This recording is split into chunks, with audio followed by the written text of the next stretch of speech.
Well, hello, my name's Louise Savage of Louise Savage Muses. Welcome back if you've visited my channel before, and you're very warmly welcomed if you are new.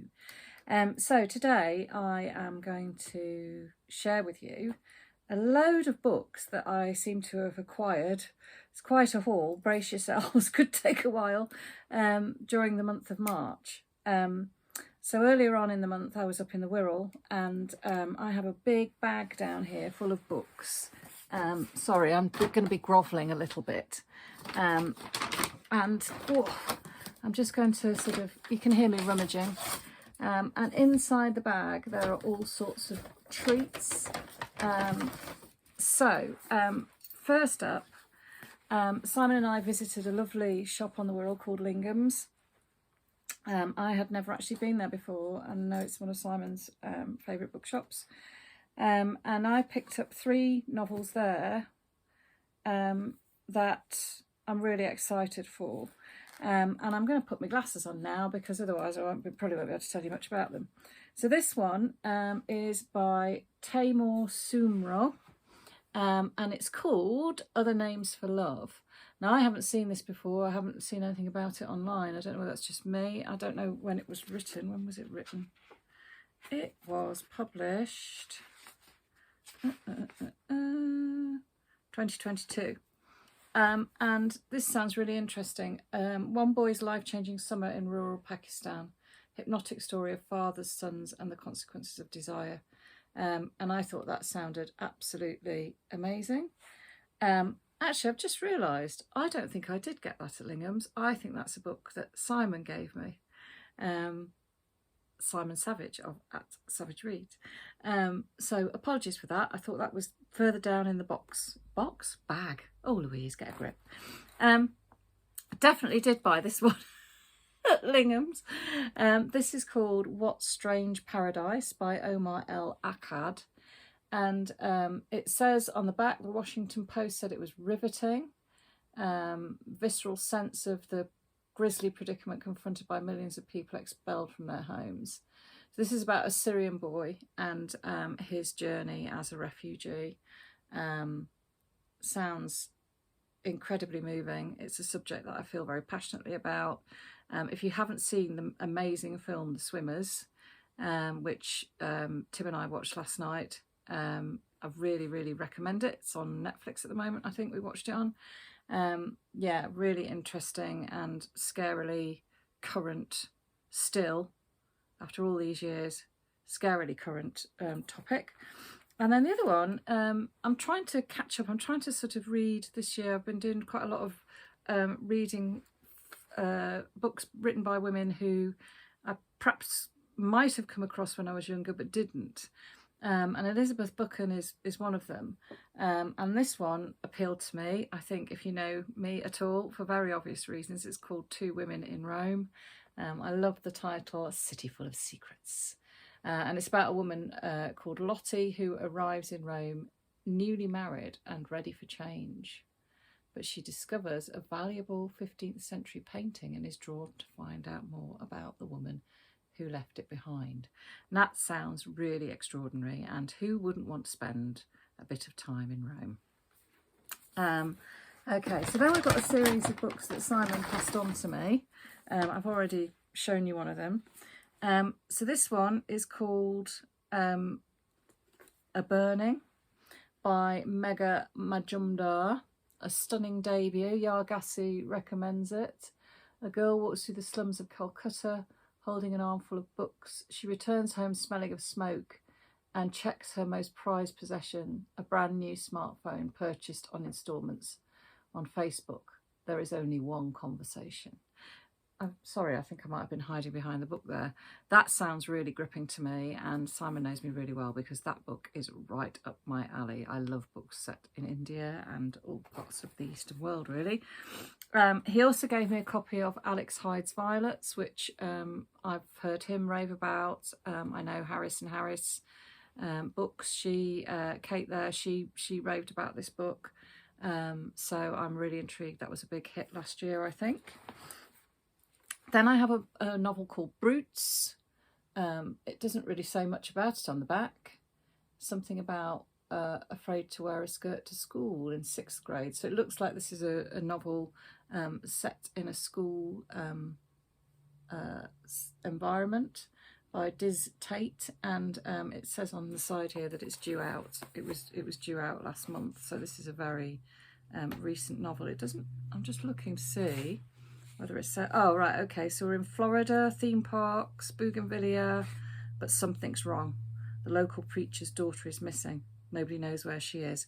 I do love a good mystery thriller.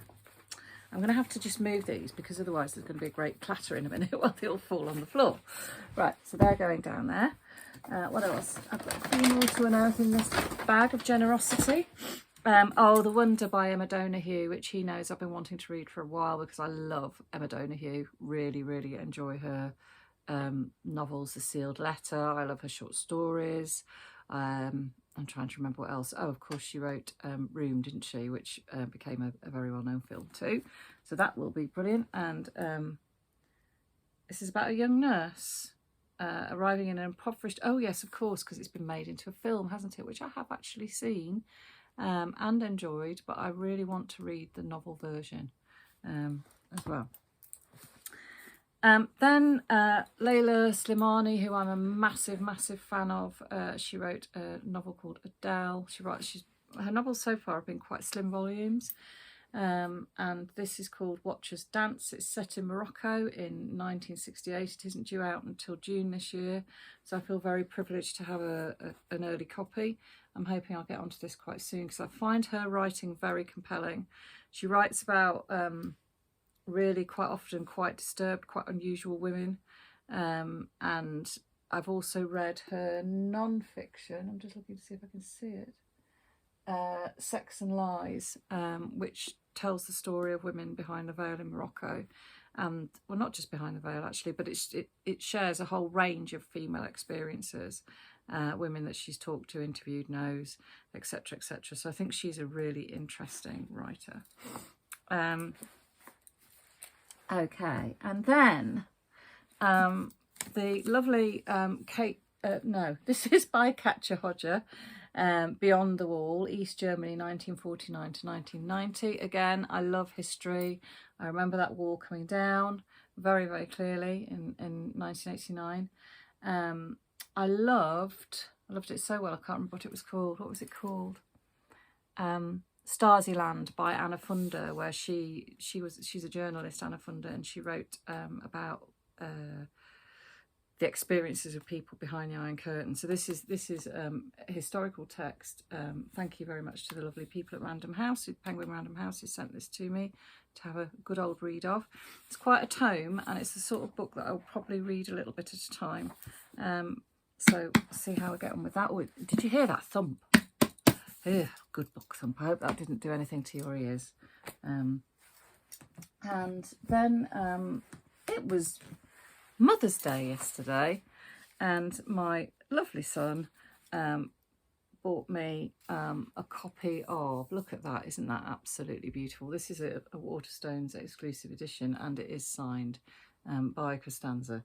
Costanza Casati, she has produced this lovely version of Clytemnestra story. Elodie Harper loves it, Jennifer Saint loves it. I mean, there is a massive outpouring of these novels at the moment, isn't there? And I know there's a lot of debate about whether the market's been too flooded of these mythological retellings. I was beginning to feel a little bit like that, especially because it's kind of my territory. Look at those spreads, by the way, beautiful.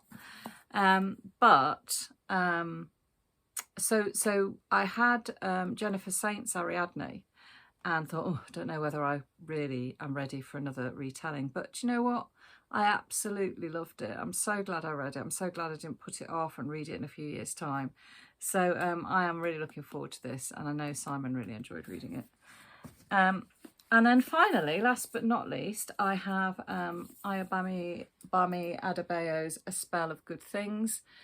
Simon and I absolutely adored her first novel. What's it called? Can I see it from here? Oh yes, Stay With Me, it was called.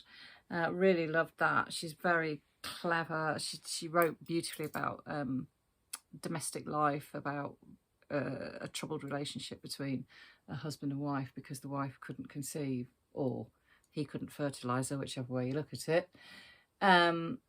So again, it's Dickensian in scope, it says on the back here. Portrait of an unequal and deeply divided society moving towards terrible crisis. I'm trying to remember what the premise of the novel is. I can't remember. Modern Nigeria, two families caught in the riptides of wealth, power, obsession and corruption.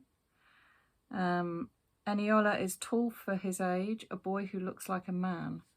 His father has lost his job, so Eniola spends his days running errands for the local tailor, collecting newspapers and begging, dreaming of a big future. Ooh, that sounds wonderful. I'm really looking forward to reading this.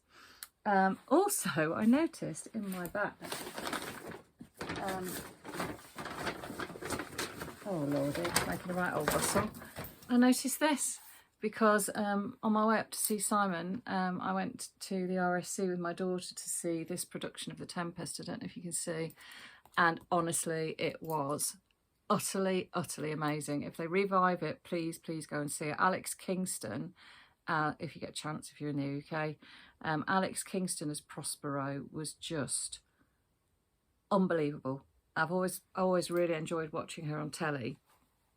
But there is something really mesmerising, and she absolutely captured the power and the weirdness and the scheming and the but also the relationship between herself and her daughter Miranda was wonderful, and it totally worked as a mother-son relationship rather than a father-son relationship, which is mother-daughter relationship rather than a father-daughter relationship as it was written in the original Tempest. And actually, you probably can't tell, but I'm actually quite glammed up at the moment because I am just about to go and pick my daughter up from work, and we are going to go and see the RSC's latest production of Julius Caesar tonight. So I feel very theatre buffy, if that's a word. So yeah, there we are. That I know it was a little bit rushed, but that's because I've got to get my car out and drive to Stratford, which is not that close to where I live. I really wanted to share this recent wonderful selection of books that I feel very lucky to have in my possession. So lovely to speak to you all. Hope you're all doing wonderful, interesting things. If not, I hope you're curled up with a beautiful, beautiful book that you are completely swept away by. Speak to you soon, folks. Bye.